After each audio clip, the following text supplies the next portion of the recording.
Mark chapter 5. They came to the other side of the sea, to the country of the Gerasenes. And when Jesus had stepped out of the boat, immediately there met him out of the tombs a man with an unclean spirit.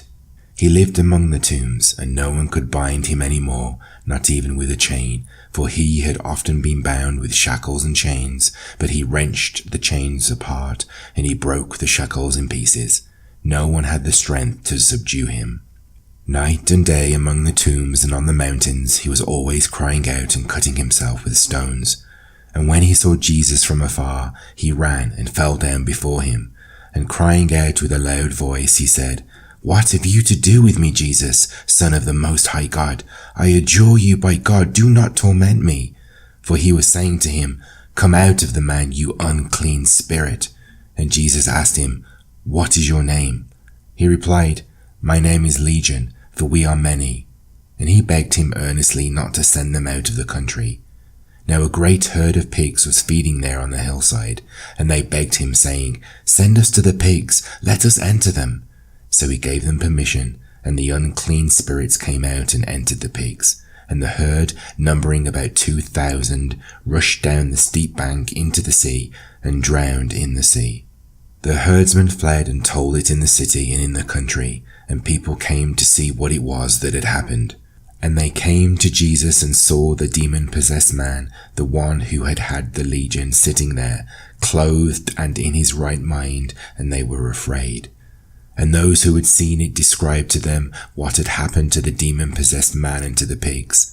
And they began to beg Jesus to depart from their region. As he was getting into the boat, the man who had been possessed with demons begged him that he might be with him.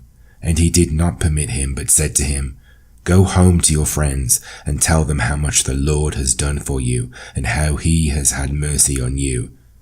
And he went away and began to proclaim in the Decapolis how much Jesus had done for him, and everyone marveled. And when Jesus had crossed again in the boat to the other side, a great crowd gathered about him, and he was beside the sea. Then came one of the rulers of the synagogue, Jairus by name, and seeing him he fell at his feet, and implored him earnestly, saying, "My little daughter is at the point of death. Come and lay your hands on her, so that she may be made well and live." And he went with him, and a great crowd followed him and thronged about him. And there was a woman who had had a discharge of blood for 12 years, and who had suffered much under many physicians, and had spent all that she had, and was no better, but rather grew worse. She had heard the report about Jesus, and came up behind him in the crowd, and touched his garment. For she said, "If I touch even his garments, I will be made well."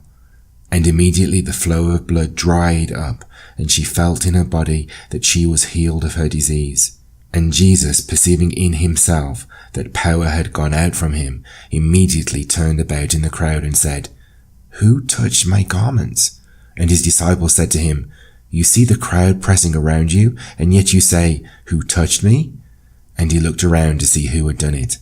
But the woman, knowing what had happened to her, came in fear and trembling, and fell down before him, and told him the whole truth. And he said to her, "Daughter, your faith has made you well. Go in peace, and be healed of your disease." While he was still speaking, there came from the ruler's house some who said, "Your daughter is dead.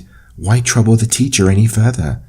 But overhearing what they said, Jesus said to the ruler of the synagogue, "Do not fear, only believe." And he allowed no one to follow him except Peter and James and John, the brother of James. They came to the house of the ruler of the synagogue, and Jesus saw a commotion, people weeping and wailing loudly. And when he had entered, he said to them, "Why are you making a commotion and weeping? The child is not dead, but sleeping." And they laughed at him, but he put them all outside and took the child's father and mother and those who were with him, and went in where the child was. Taking her by the hand, he said to her, "Talitha cumi," which means, "Little girl, I say to you, arise." And immediately the girl got up and began walking, for she was 12 years of age, and they were immediately overcome with amazement. Then he strictly charged them that no one should know this, and told them to give her something to eat.